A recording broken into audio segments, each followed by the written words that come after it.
Fate, la série qui prouve que, trop souvent, l'animation japonaise, c'est compliqué. Série dantesque et époustouflante, véritable phénomène de société au Japon, première source de hentai dans le monde, en plus de 20 ans, la licence Fate s'est vraiment imposée comme un pilier de la haute culture otaku. Mais malheureusement, ce succès a un prix. Aujourd'hui, la licence Fate s'étend sur des dizaines et des dizaines de titres différents et comporte plusieurs centaines de personnages, dont certains, bien que totalement différents, abordent quand même quelques ressemblances subtiles. Non. Dans cette nébuleuse de personnages complexes, il peut être difficile de savoir par où commencer, et surtout que faut-il regarder ou non. Mais heureusement, je suis là, et aujourd'hui on va faire le tour de tous les titres de la licence Fate pour déterminer le meilleur ordre de visionnement possible. Je suis Théromique, et j'espère que vous êtes prêts parce qu'on a beaucoup de choses à voir. C'est parti!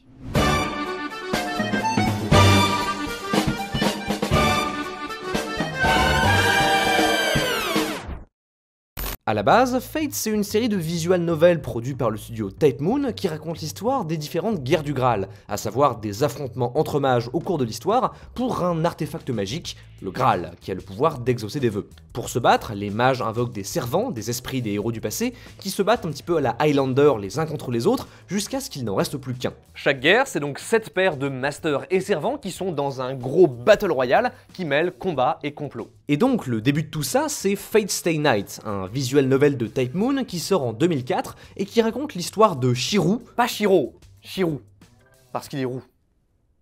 Un jeune mage qui va participer un peu malgré lui à la 5ème guerre du Graal avec son servant Saber. Le visual novel contient 3 principales routes, Fate, Unlimited Blade Work et Heaven's Feel. Donc techniquement, c'est 3 timelines qui arrivent en fonction des choix du joueur tout au long du jeu, et communément, c'est vraiment dans cet ordre-là que l'histoire fait le plus de sens. Tout d'abord, la route Fate, donc c'est la route classique, gentille, vous baisez Saber, c'est un bon début. C'est pas très droit ta feuille. Comme ça, hein? Ça vous va, ça? Comme réponse?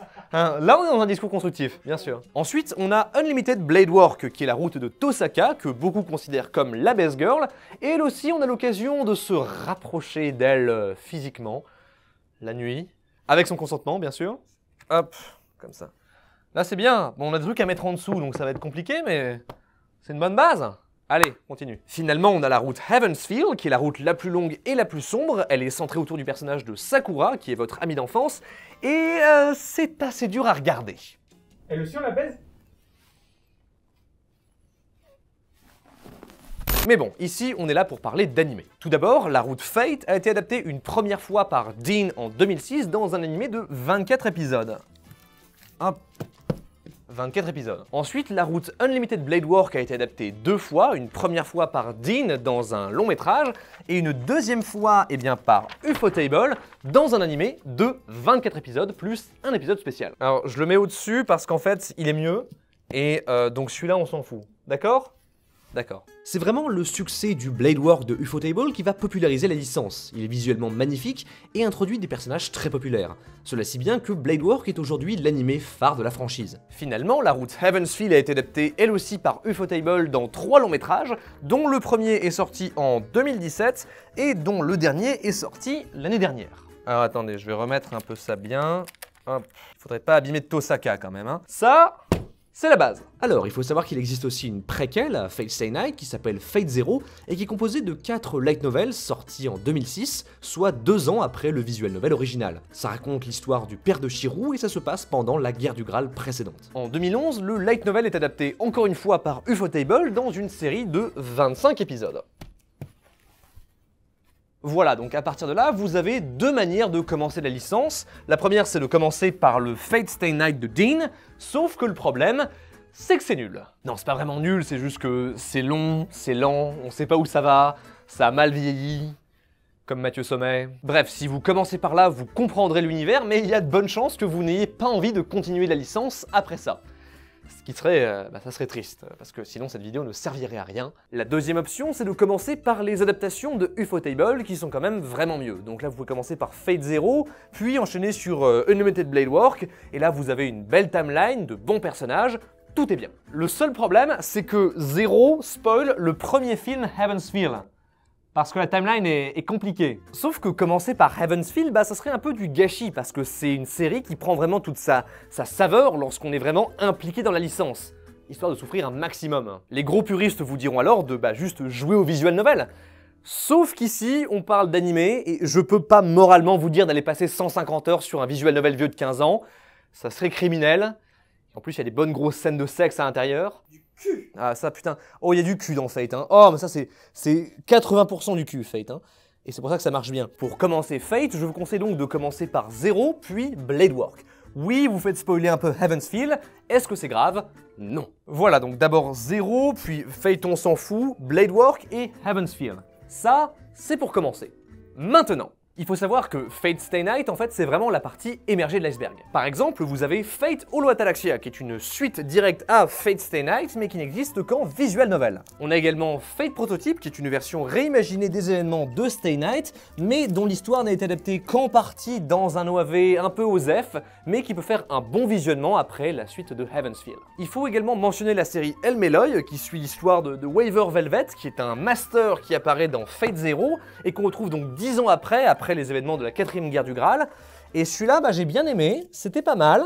Ouais, je recommande, hein, une bonne surprise. Enfin, il existe 2 spin-offs. Premièrement, Fate Ilia, qui est réalisé en 2013 par Silverlink, et qui est une version Magical Girl de Fate, ainsi que le point central du loliporn sur Internet. C'est de votre faute! Type Moon, Kadokawa, vous êtes tous complices! Et finalement, toujours chez Ufotable, on a Emiya Sanchi no Kyo no Gohan, qui est un animé de cuisine. Chaleureux et innocent, et d'ailleurs le meilleur animé de toute la série. Et c'est vrai qu'il faut dire qu'après Heaven's Feel, tout le drama, la souffrance, ça fait du bien d'avoir un peu de chaleur dans nos cœurs. Et donc ça, c'est tout ce qui touche directement à Fate Stay Night. Par contre, j'espère que vous vous rendez compte que c'est pas fini! À côté, par exemple, on a Fate Apocrypha, qui est à la base un light novel, et qui se passe dans un univers parallèle de Fate avec des personnages tout à fait différents. Ça introduit le concept de guerre de faction avec plusieurs groupes de mages et de servants qui se battent ensemble les uns contre les autres. La série a reçu un animé en 2017 par One Picture, mais malheureusement, c'est pas très bien. Les personnages sont sympas, mais l'animation est très inégale, et le rythme est aussi un peu bancal. En gros, ça veut dire qu'on se fait chier. Après, au final, ça va, c'est quand même correct. Si vous avez un peu de temps pour vous, ça peut être un bon visionnement. D'ailleurs, c'est de là que vient Astolfo, un personnage que vous avez sûrement déjà vu passer dans votre fil Twitter, et il est... fabuleux. Alors là, j'ai plein de papiers. Il y a également tout l'univers de Fate Extra, qui est une série de JRPG sortie sur PSP, avec déjà tout d'abord Fate Extra, qui est collé, Fate Extra. Ensuite, la suite, c'est Fate Extra CCC, et finalement, le troisième, c'est Fate Extella. Excellent. Ça introduit d'autres règles avec plein de servants compliqués. La série a reçu une adaptation animée par Shaft en 2018. Attention, vérifiez que c'est bien Shaft. C'est bien Shaft. Et je l'ai pas regardé, mais apparemment, c'est pas terrible. Il y a quelque chose de très dérangeant avec le style graphique des personnages. Enfin, après c'est Shaft, quoi. Mais... Finalement, on a tout l'univers de Fate Grand Order, qui est un jeu mobile très populaire au Japon. Pour ça, il est tout petit. Alors c'est un peu complexe parce que c'est un univers qui rassemble un peu tous les autres univers. C'est un peu les Avengers de Fate, dans le sens où ça se passe canoniquement dans la trame de Fate Stay Night, mais on peut y voir des servants d'autres univers comme Néron, la protagoniste de Fate Extra. En fait, on y voit un petit peu tous les servants, c'est une sorte d'énorme gacha qui réunit tout le monde. On incarne un membre de l'organisation Chaelda, ou Kaelda, qui cherche à empêcher la fin de l'humanité en envoyant des agents dans le passé afin de modifier le cours du temps. Alors un film d'introduction est sorti en 2017, et il est pas trop mal, mais ce qui vaut vraiment le coup, c'est l'animé de 2019 par Cloverworks, qui se concentre sur l'arc de Babylone. Et franchement, c'est vraiment bien, il y a de l'action, des femmes toutes nues, c'est fun, allez voir Babylonia. Bon, il y a aussi quelques OAV autour de Fate Grand Order, comme genre Fate Grand Carnival, mais on n'a pas le temps, surtout d'ailleurs que c'est pas fini, parce que y a des films qui sortent tous les ans, il y en a un qui est annoncé pour l'année prochaine, et j'en peux plus. J'ai plus de vie avec ce métier, Mais s'il y a un seul truc à retenir de tout ça, c'est le manga. Apprenez des trucs avec le manga Fate Grand Order. C'est un vrai titre. À la base, en fait, c'est juste censé être des tutoriels pour apprendre à jouer au jeu, mais rapidement, ça a évolué en quelque chose de beaucoup plus dingue. Et vraiment, c'est ce qui me écrit toute la licence.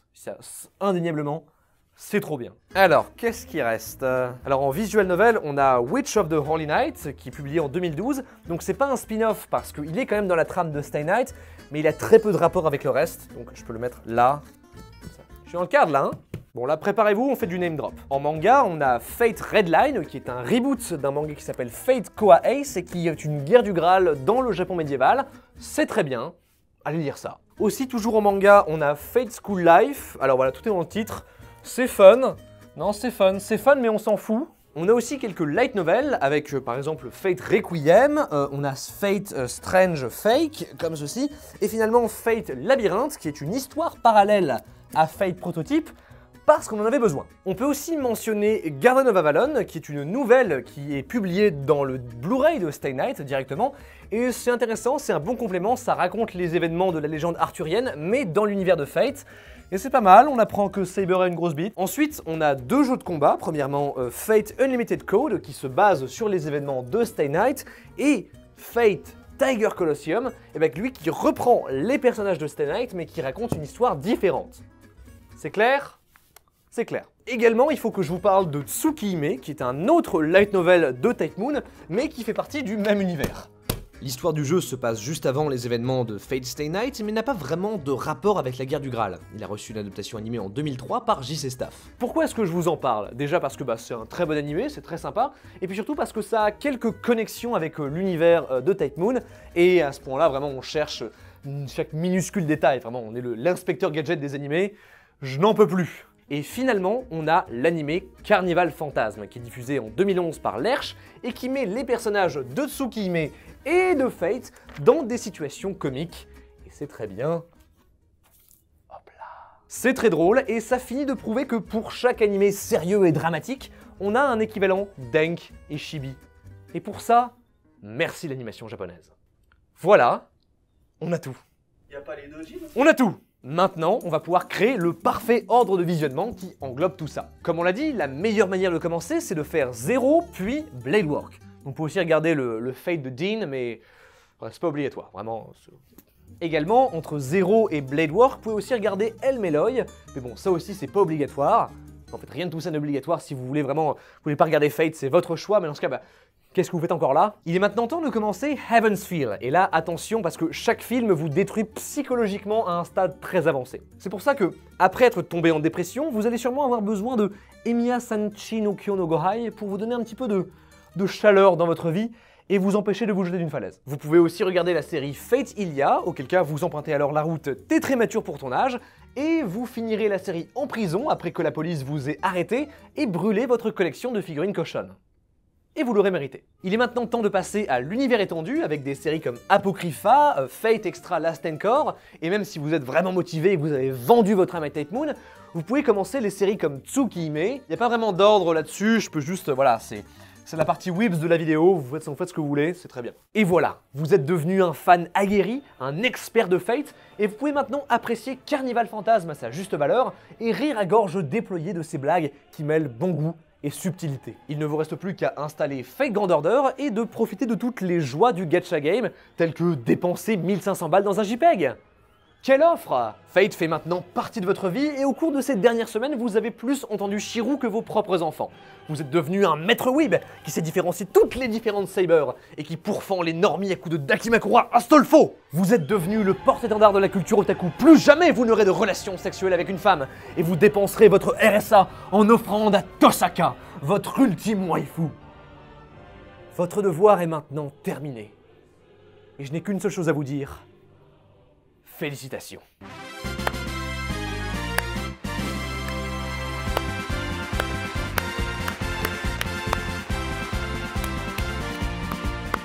Merci d'avoir regardé cette vidéo, j'espère qu'elle vous a plu. En tout cas, c'était très difficile de la faire pour nous, donc partagez-la un maximum, likez-la, commentez-la. On se retrouve très bientôt pour de prochaines vidéos du même genre, on l'espère. C'était Théromique qui vous parlait. À la prochaine!